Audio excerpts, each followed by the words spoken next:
대나TV 유튜브 구독 신청으로 저희에게 힘이 되어 주십시오.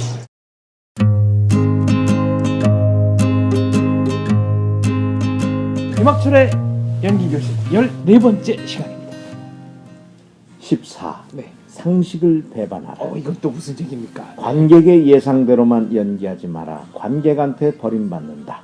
고분고분한 여자가 결국 나쁜 남자한테 버림받듯 관객은 자신의 상상력을 뛰어넘을 때 기꺼이 지갑을 연다. 연기가 너무 친절하게 설명적이면 관객은 하품한다. 저는 설명이 예술의 적이라고 생각합니다. 어떤 면에서? 예를 들면 남자 여자가 헤어지는데 네.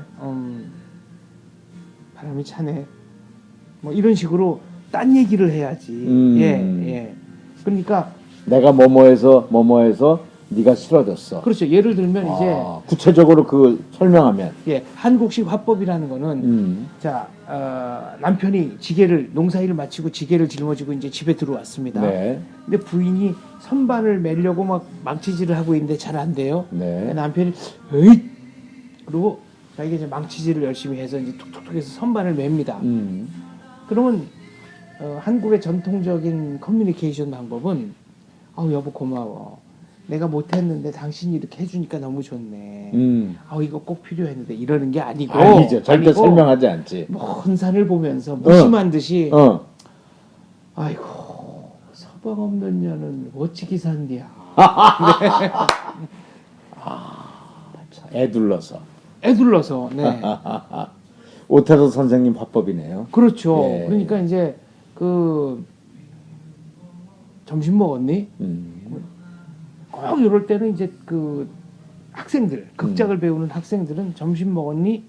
아니, 왜 안 먹었어? 시간이 없었어. 점심 먹었니? 뭐 먹었니? 짜장면 맛있었니? 별로야. 뭐 이런 식으로 대화를 해도 설명체로 배치를 하는데 그러지 말라는 거죠. 재미없죠. 예. 점심 먹었니? 야, 새로 문연 중국집 영 안 되겠더라. 그럼 예스냐 노냐 답은 없지만 그 안에 다 들어있잖아요. 그렇지. 어디 가서 먹었는지 대략 뭘 먹었는지. 중국집에서 먹었는데 네. 맛은 없었다는 얘기네. 그렇죠. 근데 지금 말씀도 설명을 빼라는 거 아닙니까? 그렇죠. 근데 대개 배우들은 특히 이제 신인들은 내가 이렇게까지만 연기하면은 관객이 알아차릴까? 감독님이 편집을 해준다고 하지만 뭔가 좀 더 얘가 왜 이렇게 움직였는지를 좀 설명해줘야 하는 거 아닐까? 이런 강박관념에 시달리지 않습니까? 당연하죠. 네. 불안하니까. 근데 그럴수록 그게 이제 군더더기가 되는 거죠. 근데 그렇게 자신감을 갖고 하기는 쉽지 않지 않습니까? 근데 저는 그게 재능의 차이라고 생각해요. 네. 재능이 있는 배우들이 할 때는 다르죠. 그럼 재능이 좀 떨어지는 경우에는 어떻게 해야 됩니까? 그러니까 재능이 없는 사람들은 참 접근하기가 곤란한 매체입니다. 왜냐하면은 이왕이면 재능 있는 사람들의 연기를 보고 싶어하는 게 관객들의 생리 아닙니까? 네. 이게 이제 열심히만 해서 되는 게 아니라는 철칙이죠. 그렇죠. 제가 24시간 365일 10년을 노력한다고 해도 박지성 되겠습니까? 그러니까 안 되는 겁니다. 그러니까 무조건 뭐 하면 된다가 아니라 할 만한 놈이 해야 됩니다. 그렇죠. 그러니까 할 만한 경우가 아니라면 빨리 다른 길을 가는 게. 네. 그래서 이제 제가 누누이 얘기하는 게 재능이 없이 출발한다는 것은 정말 망망대해 나룻배 같은 신세입니다. 그렇죠. 그렇잖아요. 언제 폭풍이 몰아닥칠 수, 언제 파도가 그 나룻배를 위태롭게 할지 정말 생각만 해도 아찔하지 않습니까? 그렇죠. 네. 인생의 항해를 그렇게 한다는 것은 상당히 좀 불안한 얘기죠. 네. 그러니까. 근데 왜 착한 여자가 나쁜 남자한테 버림을 받는 겁니까? 그거는 이제 적절한 비유가 될지 모르지만 너무 그 예상대로 가니까 남자가 재미없다는 얘기죠. 지루해지는 거고. 네, 조금 5분 늦을 때도 있어야 되는데 항상 착한 여자들은 30분 전에 나와 있습니다. 네. 뜨개질하면서. 처음에는 그게 굉장히 여성스러워 보이고, 굉장히 사랑스러워 보이고 그러지 않겠습니까? 그렇지만 그 패턴이 계속되면 남자가 슬슬 지겨워지기 시작합니다. 질리는 거군요. 네. 그럴 때는 어떻게 해야 됩니까? 이제 연애 상담으로 저희가 조금 진화를 하고 있는데. 그건 뭐 네.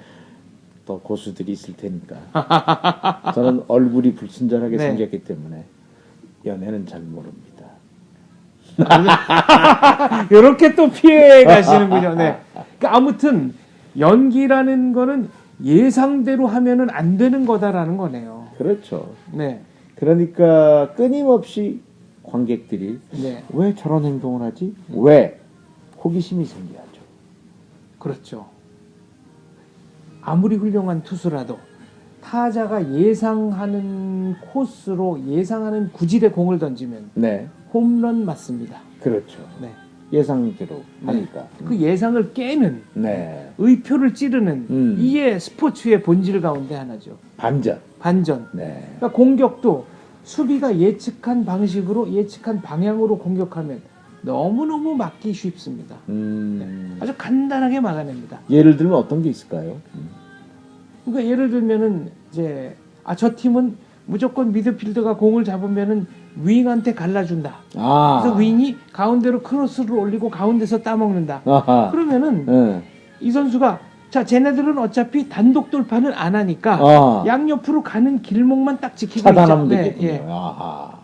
그럼 굉장히 쉬운 거죠. 그러니까 양쪽 윙만 따라잡으면 갈 곳이 네. 없겠네요. 아니면은 가운데 공 잡은 선수가 어차피 단독 돌파는 안 하니까 거기서 왼쪽 오른쪽으로 가는 패스길 인근에만 매복해 있으면 그것도 옆에 윙이 움직이는 걸 보면서 공이 대충 어디로 가겠구나 그것만 딱 잡고 있으면 간단하게 수비가 되는 거죠. 아하, 그렇군요. 네. 그러니까 과거에 이제 그 83년인가 세계 네. 청소년 축구 4강 같은 박종환 사단. 네네. 네. 그 박종환 사단이 엄청난 활동량을 보였습니다. 근데 국내 프로팀이 이 팀을 연습 경기에서 간단히 무력화시킨 적이 있어요. 어떤 이유죠? 그러니까 그때의 그 청소년 대표팀은 골키퍼가 네. 롱킥을 차는 게 아니라 이거를 이제 손으로 굴려주면 네. 수비가 거기서부터 공을 가지고 착착착착 이렇게 움직이는 패스 축구를 했는데 네. 프로 선수들이 노련하니까 그걸 알고 아하. 골키퍼가 공을 굴려주지 못하게 바짝 붙어버린 겁니다. 아하. 그럼 이제 롱킥으로 차는 것밖에 없는데 오케이. 그때는 훈련한 패턴 플레이가 안 나오는 거죠. 아하. 그런 응용력이 떨어졌던 거죠. 그러니까 뭐 유공팀이 그렇게 청소년 대표팀을 무력화시켰던 적이 있어요. 아하. 네. 그러니까 길목만 딱 잡으면 끝나는 거 아니겠습니까? 그 지금 이 얘기도 네네. 길목, 그러니까 예상대로 했을 때는 뭐든지 아무튼 안 된다는 거 아닙니까? 그러니까. 네. 왜냐하면 어떤 씬을 보고 관객들이 하품을 하냐면은 네.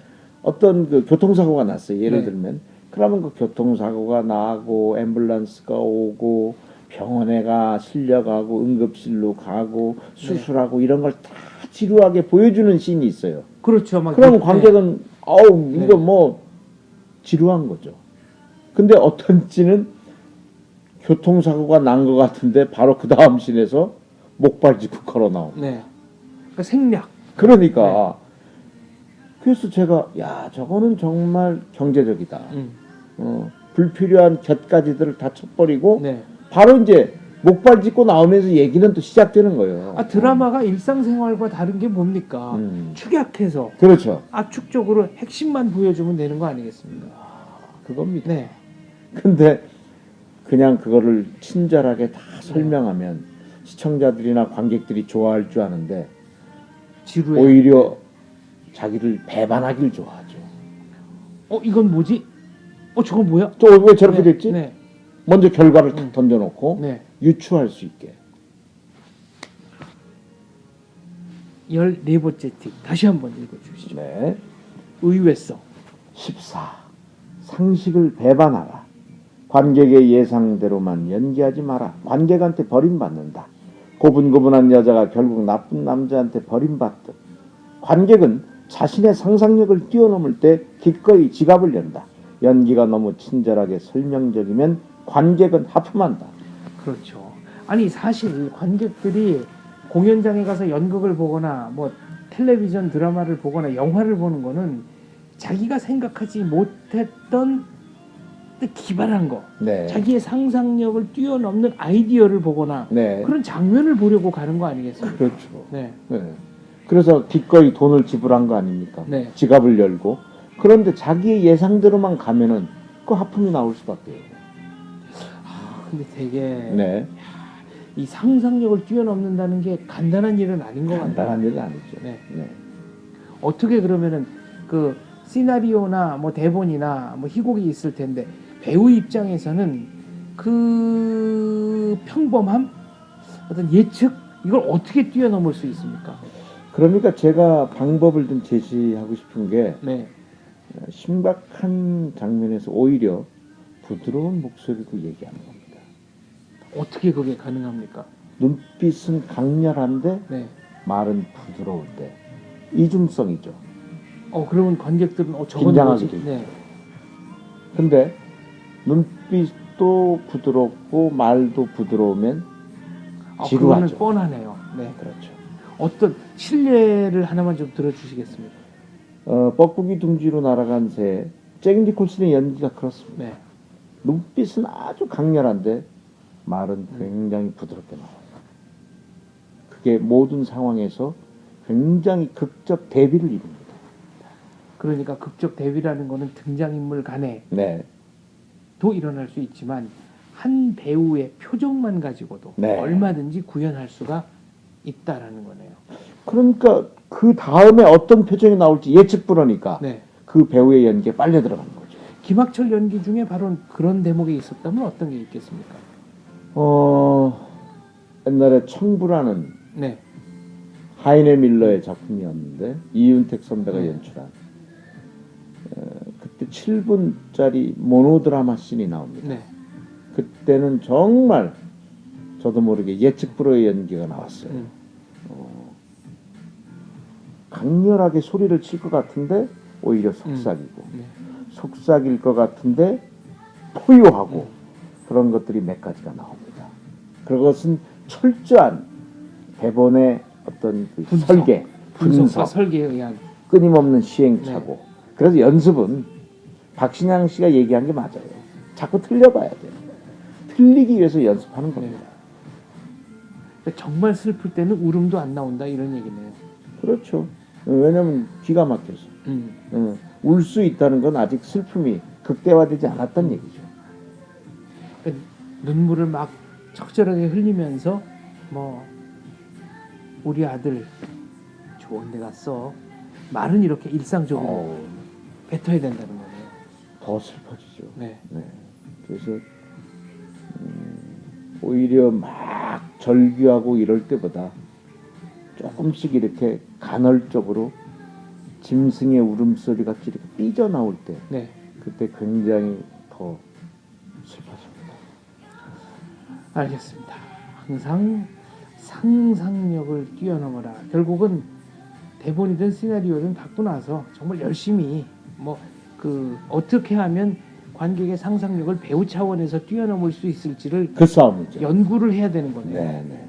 네. 그 싸움이 없이는 창조적인 연기는 이루어지지 않는 거고요. 바로 그겁니다. 예. 관객들을 배반하라. 이게 간단한 얘기 같지만 그냥 함부로 배반하라는 얘기가 아니고 어설픈 배반은 오히려 반발을 부르죠. 그렇죠. 네. 네. 그러니까 집중적인 연구와 분석을 거쳐서 하는 배반이어야 이게 진정한 배반이지. 네. 즉석에서 뭐 어설프게 해가지고는 네. 절대로 통하지 않는다 이런 얘기. 그겁니다. 펠레 얘기를 제가 하나. 네네. 펠레의 플레이를 보면은 좀 서커스 같은 플레이도 많죠. 예를 들면 공이 58년 월드컵 결승 때 공이 이렇게 날라오니까 가슴 트래핑 한 다음에 네. 수비 3명이 한꺼번에 달려듭니다. 공간이 없죠. 공을 이렇게 수직으로 뛰어 올린 다음에 그 선수들이 쓰러지니까 그대로 차가지고 넣는. 그래서 이런 서커스 플레이를 그러면 즉석에서 생각해서 한 거냐? 그런 게 아니고 적어도 10,000번은 연습했다. 펠레 스스로 얘기합니까? 네, 펠레 스스로 10,000번 정도 연습해서 그게 나오는군요. 그렇죠. 그런 상황이 오면 몸이 먼저 몸이 기억을 하는군요. 그렇죠. 기억을 하고 반응을 하는 겁니다. 아니 그러니까 가슴으로 딱 트래핑하는 건 알겠는데 네. 달려든다고 해서 그걸 수직으로 띄울 생각을 합니다. 그거는 그러니까 천재적인 뭘로 발상을 수직으로 하는 거죠. 띄우죠? 발로. 네, 발등으로 해서 발등으로. 거의 공이 90도 이렇게 위로 올라갑니다. 세상에. 그러니까 이거는 지금도 유튜브 들어가 보시면 예. 1958년 스웨덴 월드컵 결승 브라질 대 스웨덴 여기 보면은 골 장면 바로 나옵니다. 이 전설의 골 장면인 거예요. 야, 일단 가슴으로 트래핑 해놓고 네. 떨어지는 거를 발등으로 탁 올려서 90도로. 그렇죠. 그 다음에 이 수비수들은 쓰러지고. 그렇죠. 끝나고 제가 바로 보여드리겠습니다. 아. 펠레가 무슨 얘기를 했냐면 이런 장면이 이런 상황이 실제 경기에서 평생 안 나올 수도 있다. 하지만 예. 그런 상황이 온다면 나는 이렇게 하겠다. 이미 10,000번을 연습했군요. 라고 하고 야. 그런 상황에 10,000번 정도를 연습한다는 거죠. 그랬을 때 진정한 말하자면 이 관중들의 상상력을 자극하는 관중들의 기대를 깨는 그야말로 기발한 배반이 나오는 겁니다. 야. 그냥 나오는 게 아닌 겁니다. 10,000번의 연습 끝에. 네. 정말 존경스럽군요. 그 머릿속으로 얼마나 그리고 말하자면 그런 상황을 제구를 했겠습니까? 네. 평생 이런 상황이 안 올지도 모르지만 만약 이런 상황이 온다면 나는 이렇게 하겠다 라고 결심하고 10,000번 정도 연습해라. 관객의 상식을 배반하라. 만나는 지점이군요. 그렇습니다. 오늘은 여기까지 하죠. 상식을 배반했을 때 관객이 즐겁습니다. 네. 감사합니다. 네, 감사합니다.